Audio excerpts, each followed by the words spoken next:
time I had to start. I was trying to do the orientation properly, and it doesn't want me to do that. So we're gonna have to do it in this sort of fashion, which is not the ideal way. But thanks for joining the channel. If you're watching this live, leave your comments down below. If you're watching the replay, we're gonna reply to everybody's comments. This is the live walkthrough of every single modification we have done to the GMC Sierra, from the front to the back. We've done over 12 modifications so far. So let's dive right into it, and we'll take it through. So let's start with the very front. So at the very front, we have the front badge, which, let me back up real quick. For those of you that aren't familiar with the channel, we're starting with a GMC Sierra 1500 elevation with the X31 package, and it is a Duramax diesel 3.0 liter diesel engine. So we've done over 12 modifications of this, starting with the very front, the basic. We really did like a half good job on some vinyl on the front emblem. We got this for like $10 off Amazon, but it's actually holding up really well. So that's been a good solid first modification. It only took like 30 minutes. The backside is plastic dip, so at the very end of the video we'll get to what the badging on the back of the truck looks like.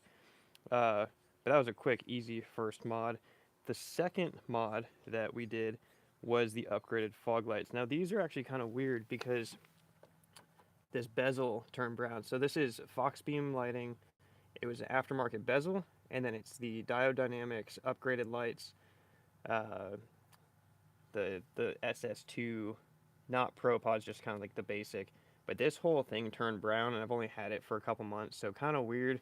I haven't reached out to them about this yet, but I'm kind of planning to just kind of plasti dip this and probably fix that myself rather than remove the whole thing. It's just the fog light bezel. Not that big a deal, but I believe Baja Designs came out with their own. So if you're going to buy one, maybe try Baja Designs before you do Fox Beam, just because it did turn brown. And you can see it from a long way off, so it looks a little goofy, like it really does. But definitely want to share that, just kind of a weird side thing that's happening with that. I'll plasti dip it. I'll make a quick little, probably just a YouTube short on it. It's super easy to fix that up. So backing up, let's go to some of the bigger stuff. So wheels and tires are the next one. Definitely scrutinized over this for a very long time, what I was going to go with, but we ended up going with Method Race Wheels was the brand wheels I wanted to go with. They have a lot of good options. I really like the Method NV with the double black. I don't believe I could find the 17-inch wheel available when I was looking for these, so these are the 18-inch wheel. They are a positive 18 offset, so they don't stick out very much, just enough to know it's aftermarket. But yeah, Method NV 305 and the double black. You can get this without the black lug nuts on the side, and it's just kind of a regular rim, or you can get, I believe, a chrome rim on the side also. But the tires are a 295/70 R18. The Falcon Wild Peak AT4W tread is super aggressive. It's some of the deepest all-terrain tires that you can find. I had the AT3W on my last Sierra. I kid you not, ran them 80,000 miles plus, and they still had over 50% tread. Now, granted, the tread hardened, so they were not great in the rain anymore. They were pretty slick, but I expect these to do very well also. These are a low range E, so super heavy tire, but they've been good so far. I've ran over quite a few cactuses and thorns, and I haven't even thought twice about them. Nothing's actually like remained in the tread after I did that. So yeah, 295/70 R18, positive 18 offset. To fit these, we did couple things. We did suspension, and we also did the mud flap delete kit from Rough Country. There's a little bit of trimming you have to do, so this bracket looks really good. It looks factory from the side, like you never notice it. But right in here, you do have to cut a little piece of metal. You need a grinder, or just have a shop install it for you, and that will allow you to run probably up to a 35 by 1250 inch tire. There's a couple other brands you can do the Sharp Truck mud flap delete, but you don't cut this bracket off with that, and so it actually won't give you that much more clearance. It's only going to give you a little bit more clearance if you're rubbing down below, but if you're rubbing in here, you need to do the Rough Country delete kit. That way you can cut off that little piece of metal. Now if we back up, we did do some suspension upgrades. We did the Cognito coilover 3-inch kit in the front and 2-inch in the rear. In the front, we have Cognito upper control arms, which you need to do for any suspension on these newer GM 1500 trucks. You have to upgrade the upper control arm, or you can have possible ball joint failure, which is right in here. And if these break from the factory upper control arms, you could be going on the highway and essentially have your suspension collapse on itself. And if you're going down the highway, you're gonna have a pretty serious accident. There's quite a few photos out there of people not swapping these and having them fail, and it's a pretty scary thing. But swap them out, get them upgraded, takes care of any concerns you have there. Behind it, we went with the Elka coilover. I believe it's a 2.5-inch coilover. With the Cognito kit, you can either pick Elka or Fox. I've had Fox on previous trucks, so I just wanted to try Elka. I didn't have any experience with them. It took a little while for them to break in to get a bit smoother, but they've actually been a really, really great suspension, and now that they've broken in, the ride's gotten a lot smoother. They're a little harsh for the first, I don't know, couple thousand miles, but once you beat them up a little bit, they get a lot better and makes it much more of an enjoyable ride.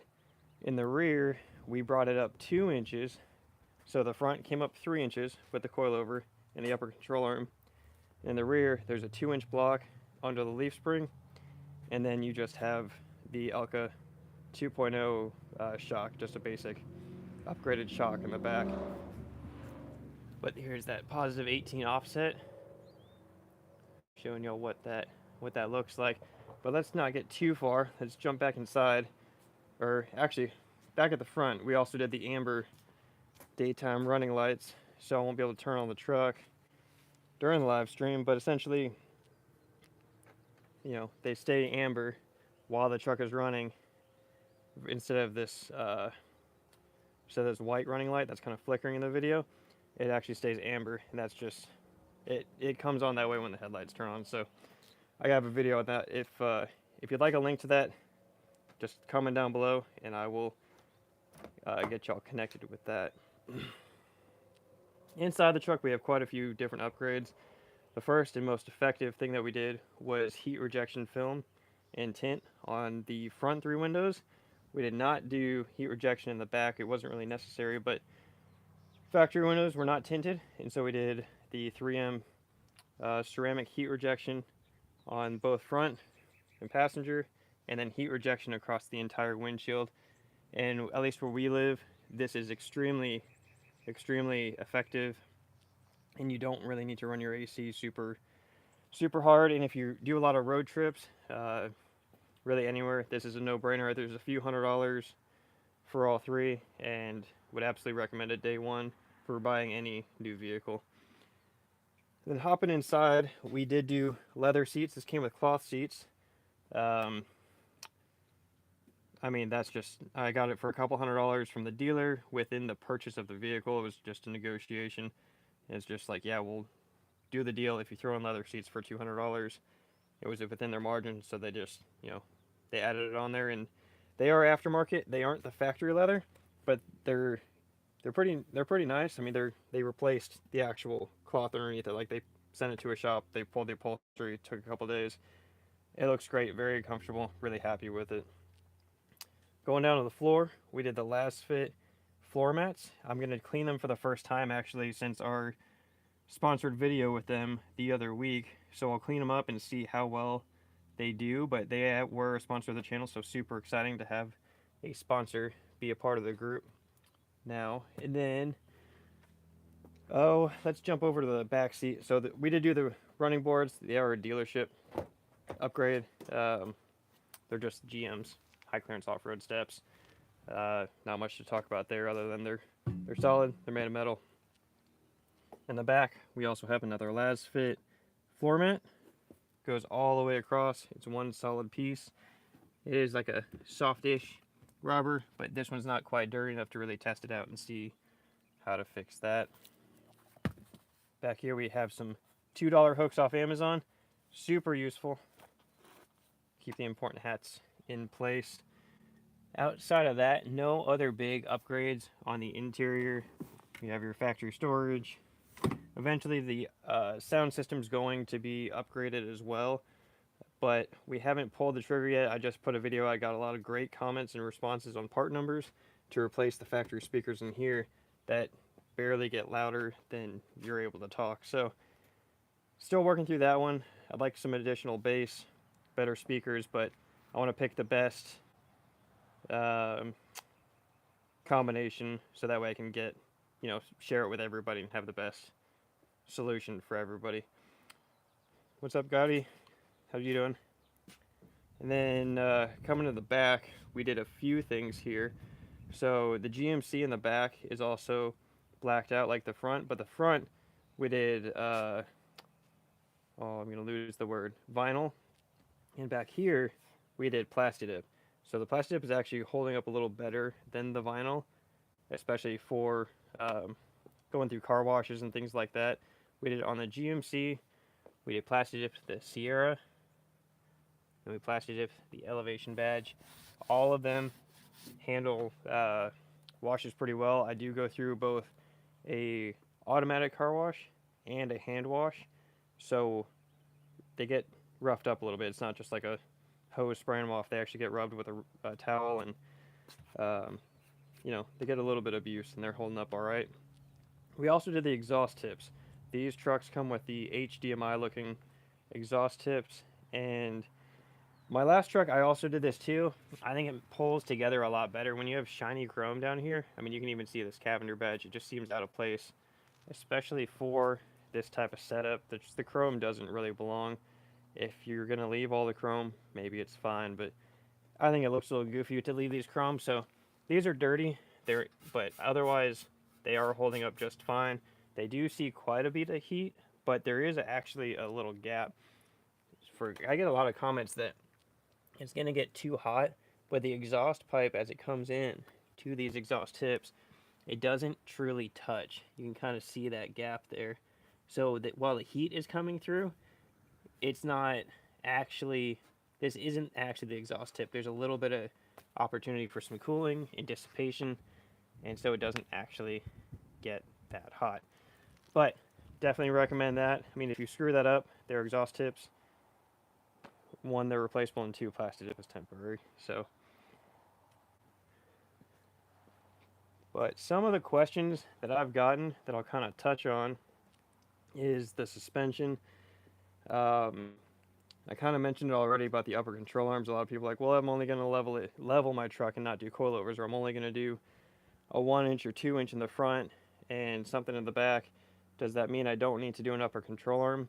And while my last truck I had over 100,000 miles on it, and I had it leveled the entire time and didn't do upper control arms, the nightmare stories that you see online from people that didn't do upper control arms, it's not worth not spending $400 to $600 on the upper control arms and getting them installed versus having your suspension, potentially collapse on you rolling down the highway. And your insurance, I think, don't quote me on this, but I think your insurance can blame the aftermarket as a cause, and you could have a different type of insurance issue versus, avoiding that situation altogether and not getting in a silly car accident because you didn't spend a few $100s. If you're going to have a shop install a leveling kit, you're already going to be a couple $100s anyways, so it's probably worth, just getting that done.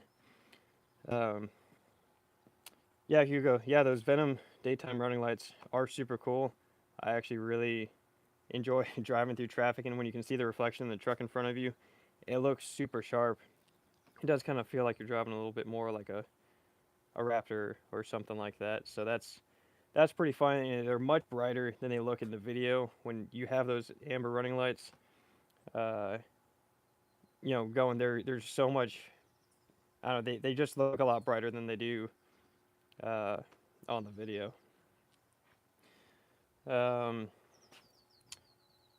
ABR 549, and I agree. Like, you could probably get away with a 2-inch leveling kit in the front without it. It's just a risk, and it's, if you're okay with that, or you're not doing lots of long drives, then maybe it's all right. But and my last truck was fine. I've just seen, I'm just going off of what I've seen online from other people on the forums and seen upper control arms break, and it's kind of a spooky deal. Um, there are cheaper ones too. You can get rough country upper control arms, I think, for a couple $100. I think they even sell them on Amazon. So that's always a cheaper option if you don't want to go as far as like a Cognito or Dirt King or something like that. Um, Outside of that, we did do this little badge upgrade. I didn't really mention this. We did this, if you can kind of see it, this carbon fiber wrap. It's been doing okay. It's been through about 5 car washes since we did it the other week. And it's kind of starting to peel up a little bit. I didn't do a super great job. There wasn't a heat gun involved. I do still think it looks cool. I'm going to keep shopping around and see if I might even go as far as replacing the whole thing where you pop out the Duramax badge, because there are some cool, unique logos, and some of them have a flag in there, just kind of neat, different ones. This isn't a good long-term deal, but I think, what did that cost? $11 to do that modification. So it was a good experiment, I think, and easy if you just want to see what it looks like, which is more or less what this was.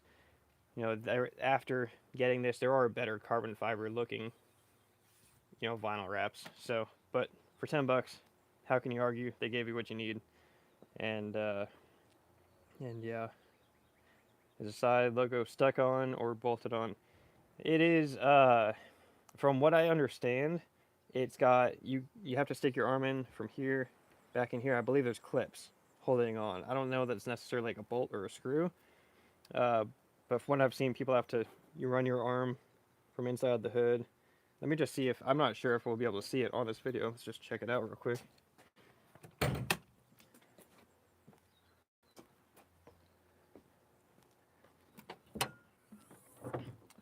Let's see. So from inside, it looks like I need to remove a little something to get back there, but it looks like once you remove this padding, that's right here, you should, yeah, there's clips back there. So that's a pretty small space. I don't know if the camera's going to focus back in there, but all the way up here, there's a couple clips, and looks like if you have some pliers or something, you can pinch them down and pop this out. I don't think it actually takes that long. I think it's just an awkward, you just got to have, yeah. Oh, you can totally reach with your arm back there. But Etsy, Amazon, I've seen a lot of different groups sell them. You can have them customized to whatever you want, I believe, also, if you want to pay a little more, and that's pretty cool. But this badge by itself does look pretty sharp. Just, the bright Duramax and the red turbo diesel on the side is cool, but if you want to change it up, we might change it up just to have fun with it. Outside of that future, I mentioned in my last video, I'd like to get an aftermarket front bumper. DV8 came out with a really, really good looking one, but it's only for the gas models, or maybe the 2.7. But if you have the 5.3 or 6.2, they've got a bumper for you that looks really sharp, really good design lines on the side of it. Addictive Desert Designs, I'm not super crazy about. I'm torn. I mean, it would work and it would look good, but just the design lines seem a little goofy, and the fact that the wings kind of bolt on the side of it, I just can't make up my mind on it. I'd rather wait to see if someone comes out with something better. So we'll wait and see. Not too many options for the diesel on that side of things just yet.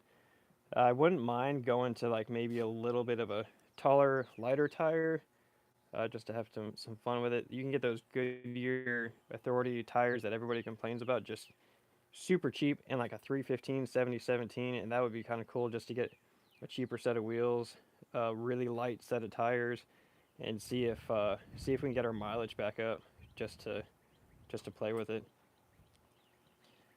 What about amber lights in the grill, like a Raptor look? So I don't think I'm going to do that. You have plenty of space to do that. Like, there's so many kits out there. You have room for days to just, you can clip them on here, bolt them on. You can totally get that done. These fog lights are actually amber backlit. Actually, I kind of forgot to mention that. And I wanted these to get working first. The problem with it was when I did the amber swap kit. Actually, had nothing to do with that. But this wiring harness is so tight, and getting the right wire clipped into that, I just need a shop to help me. I just really don't want to hook up the amber backlighting on the fog lights and tie it into the wrong wire and just cause a world of problems there. It's just a T-tap, so you don't even need tools or anything like that. I wanted to get those going first to see what the amber looks like and the two fog light pockets, because they're relatively bright amber backlighting, and they just come on anytime the headlights are on, or sorry, the running lights. Um, I'm torn. If I get, what I'd like to do, replace the bumper, have a larger uh, light bar either in the bumper or in behind the grill, depending on what it looks like, and have the amber backlighting in the light bar, just to have it be different. I don't necessarily want this to look like a Raptor necessarily. If I'd rather just go buy a Raptor if I'm gonna do that. So I'd rather make it look a little bit different. I like the amber look of all the lights, but I'd like it to be a little different, not necessarily look like every 4Runner and Tacoma and Raptor out there that are all kind of doing the same exact thing, but at the same time look professional and clean, kind of OEM looking. So that's kind of where I'm at on it. I could change my mind on it, but that's kind of what I'm thinking right now. I'd rather have the backlighting in a larger light bar or in some pods on the side.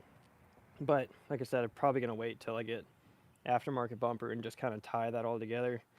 Maybe have a shop help me do that wiring the proper way, just since I am not an electrician, if you can tell. So,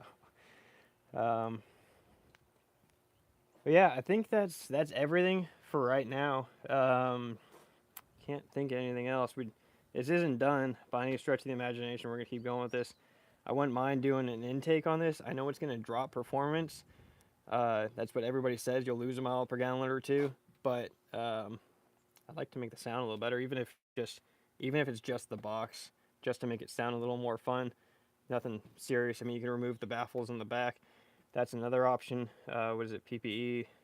I think it makes the intake tube back there, but we'll see. I'm just having fun with it. That's what this whole trucking channel is about, is trying everything and doing it all. So, yeah, if you're watching this live, keep leaving your questions, comments. I'm going to respond to everybody about everything. And yeah, if you're watching this later, leave your comments and let me know what you think. But yeah, anyways, thank y'all for joining, and glad y'all could be here. And we'll do more live streams in the future. So thank y'all for joining. Appreciate it. Peace.